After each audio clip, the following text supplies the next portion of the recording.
Okay, let's just dive right in. The mission for this deep dive is, well, it's probably one of the most astonishing things we've ever looked at. It really is. We're talking about the Central Intelligence Agency, the CIA, hiring a famous professional magician to teach spies how to be, well, better spies. It sounds like something out of a movie, but the sources we have confirmed this is 100% real. It's this incredible convergence of espionage and stage magic. And the main guy here, the magician, was John Mulholland. In the 1950s, he was basically America's most respected conjurer. Yep. He gets brought in by the CIA in 1953. They pay him $3,000, which was a decent chunk of change then, for a contract under the very notorious Project MKULTRA. And we should probably pause there for a second. MKULTRA, I mean, that's the CIA's infamous mind control program. Lots of secret tests with drugs and chemicals. A really dark part of their history. But Mulholland's work was for a very specific part of it, Sub-Project 4. The man driving this was a Dr. Sidney Gottlieb. He was the chief of the Technical Services Division, the TSS. The gadget guys. The Q branch, basically. Exactly. And Gottlieb had this problem. He could create the perfect poison or, the perfect truth serum, but it was completely useless if his officers in the field couldn't actually deliver it without getting caught. Precisely. He needed the tradecraft. He needed a way for his officers to secretly drop a pill into a drink while someone is sitting right there watching them. Right in front of a potentially hostile audience. So Mulholland's job was to write these illustrated manuals, basically translating the art of the magician into the art of the spy. And that's the core idea here, that both of them, magician and spy, have to perform a secret action while people are looking right at them. It all comes down to stealth and misdirection. And the foundation of all of it, the first thing Mulholland teaches, completely debunks the oldest myths in magic. A hand is quicker than the eye. Right. Everyone says it. But Mulholland said very definitively that the hand is actually much slower than the eye. Really? He was that certain about it, because that phrase is everywhere. He even quantified it. A top-tier concert pianist can maybe hit a key 10 times a second. But the human eye can register movement in something like 1/1000th of a second. The eye always wins. So any quick, jerky movement. Your brain immediately flags it. It's a blur. It's suspicious. So the goal isn't to be fast. The goal is to be natural. So deception is more mental than physical. It's purely psychological. You're not trying to fool the eye. You're trying to distract the brain. Mulholland's first rule was that a secret action must always be added to another legitimate action. It has to look routine, automatic, never, ever sly. He called this the psychological cover, right? That's it. The human brain can really only focus on one thing at a time. Yeah. So the magician or the spy has to take control of that one thought. You plant a false image. So you perform the big, obvious action, and that's the cover. The secret move gets hidden inside that. And the big action has to be something that makes perfect sense, something totally disconnected from the secret you're trying to pull off. It's not about hiding your hands. It's about hiding the intent of your hands. Okay, so with that theory in mind, let's get into the specifics. How did he actually teach a spy to deliver a substance at, say, a dinner table? Well, he was incredibly detailed. He started with pills, small tablets, because they needed the least amount of, obvious physical movement. And for small pills, maybe 2.5 millimeters, he came up with something called the matchbook trick. A classic, tailored for smokers. The setup is simple. You take a tiny pill and you stick it to the back of a paper matchbook with a bit of paste gum, Arabic, and water. So where does the psychological cover come in? The big gesture. You lean across the table, offer a light, and you strike the match. The target's eyes, their entire focus, is drawn to the sudden flare of the flame. It's the brightest, most dynamic thing happening. And while their brain is processing flame and light, Your hand is already moving back toward your body. Yep. That return trip is when it happens. Your fingers just relax and the pill drops into the drink. and the target's brain just registers the hand moving away, it doesn't process the small detail of the drop. It rationalizes it away as part of the normal motion. Yeah. They see the hand was there, they see it left, but the action itself is invisible because their mind was somewhere else entirely. But not everyone smoked, even back then. So what about a non-smoker? He had a plan for that. The wallet or pad variation. Same idea, different cover. The pill is stuck to a small notepad or wallet. So the legitimate action is what? Pulling out a business card. Or a piece of paper. Maybe you've written down an address or a question. You hand it to them. Their focus shifts completely to the object you're giving them, this piece of communication. And on the return journey of the hand, same move. The drop happens. Exactly. The distraction is a thought that's totally separate from the covert act. Okay, but what about bigger pills? I imagine a heavy pill might just fall off the paste. It could, yeah. Too risky. So for larger pills, we're talking 3/8 of an inch or more, you needed to hide it in your hand. Yeah. But you couldn't just, make a fist. It would look unnatural. You couldn't pick up a glass properly. Right, so the method was to hold the pill in a very specific place, in the crease, at the base of your third and little fingers. You curl those two fingers around it. Ah, so your thumb and your first two fingers are totally free. Completely free. Yeah. You can gesture, you can shake hands, hold a menu, all of it looks normal. Then, when your hand passes over the drink, you just slightly relax those two curled fingers. The pill drops.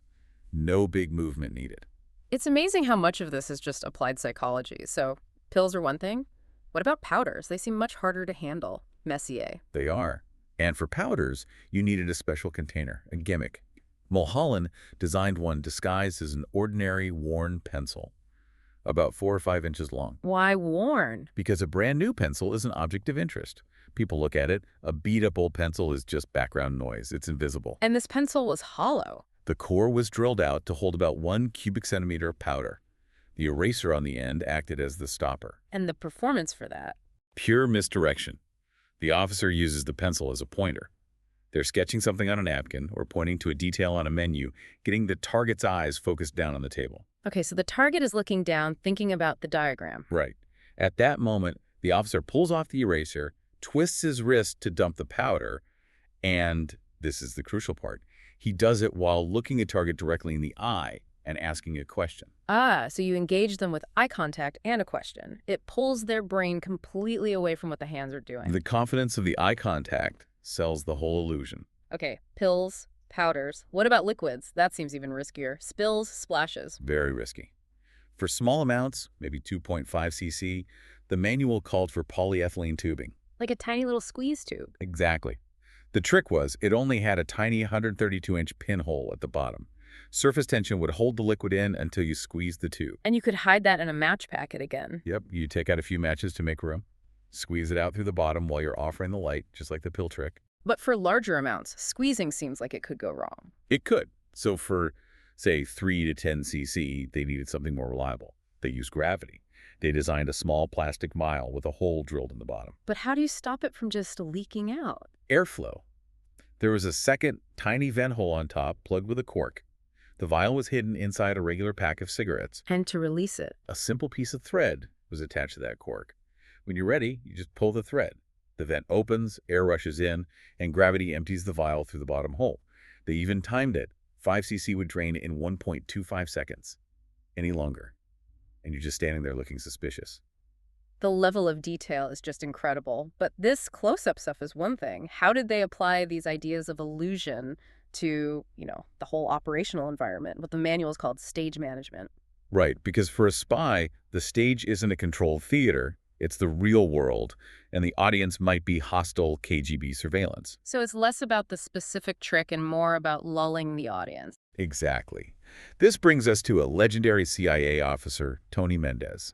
You probably know him from the movie Argo. Of course. Well, his work in Moscow was a masterclass in this. He understood that even KGB surveillance teams get bored. They fall into routines. So, for months, he would maintain the exact same daily commute. No variations. He made himself completely predictable. Utterly predictable. And because of that, the KGB's alertness it dropped. They were seeing him, but they weren't watching him anymore. And that created the opening. It created the gap. He could disappear for just a minute or two to service a dead drop and then reappear. And the KGB guys, when they realized they lost him for 30 seconds, what are they going to do? Admit failure. No, they'd rationalize it. He must have just stopped for a paper. Exactly. The system encouraged them to deceive themselves. Then you had people who exploited the physical environment. Another officer, Haviland Smith, found a quirk in city driving. The right-hand turn. In a city, when you make a right turn, for a brief moment, the car following you loses sight of you because of the buildings. A blind spot. An exploitable gap. And this is where they brought in another classic magic trick. Identity transfer. The identical twin illusion. Like Houdini in the brick wall. The perfect example. Houdini didn't magically pass through the wall. He ducked behind a screen, threw on a workman's cap and jumpsuit, and just walked off stage with the real bricklayers. He hid in plain sight. And the CIA used this in cars. In Moscow, yes. During that right-hand turn gap, an officer would roll out of the car. But the car can't just suddenly be empty. The KGB car turns the corner and expects to see two people inside. So they had to maintain the silhouette.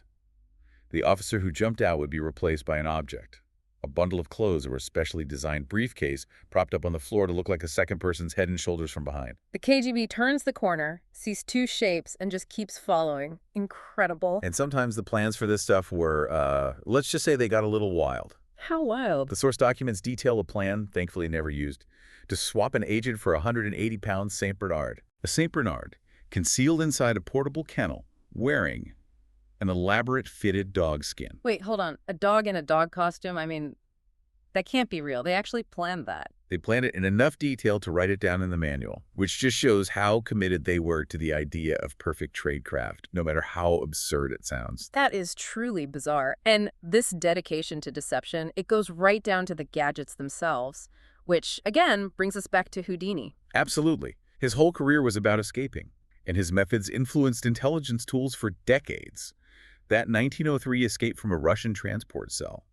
He used a tiny saw he had hidden inside a prosthetic sixth finger. Hiding tools in plain sight. It led directly to things like the hollow Mokana shoe for hiding escape tools, knife blades fitted into coins, or military uniforms that could be quick changed into civilian clothes with a hidden dye pen. The CIA's Office of Technical Service basically turned this into an industry. They did. They specialized in what they called active concealments, objects that still work normally but hide a secret. A lighter that still lights, but also has a camera inside. And coins. Hollow coins were a huge part of this. Oh, yeah. The Soviets were using them back in the 30s for microdots. Mulholland himself designed a gimmick silver dollar for the CIA, a dope coin that you had to twist in a special way to open. And they made another one to hold a poison needle for U-2 pilots in case they were captured. That really grounds it. These weren't just fun tricks. The stakes were life and death. And they applied these same principles to big things, too, to exfiltration. They took the magician's cabinet illusion and scaled it up. They once smuggled a person out of Eastern Europe inside a custom-built cavity in a Mercedes fuel tank. Wow. And another one, an amazing optical illusion. They had a stack of bottled water cases on a cart, but the outside rows were just shells lined with mylar. So it looked like light was passing all the way through. It looked like a normal translucent stack of water bottles, but in the middle, there was a cavity big enough to hide a person. Pure stage magic, but for a border guard. You know, it's funny. We hear about technology getting so advanced, things like invisibility cloaks, maybe becoming a real thing someday. Right. But the fundamental goals of spying and the reliance on basic psychological illusion, it feels like that will never change. And that's really the main takeaway from Mulholland's work. His manual basically says proper preparation is the opposite of an adventure. It's about mastered technique, meticulous planning, and psychological control, not fancy props. The illusion is just the tool you use to divert someone's attention. And the best deception is the one that makes the observer do the work for you, makes them rationalize what they saw. It counts on them choosing the easy explanation over the suspicious one. So we'll leave you, the listener, with a final thought.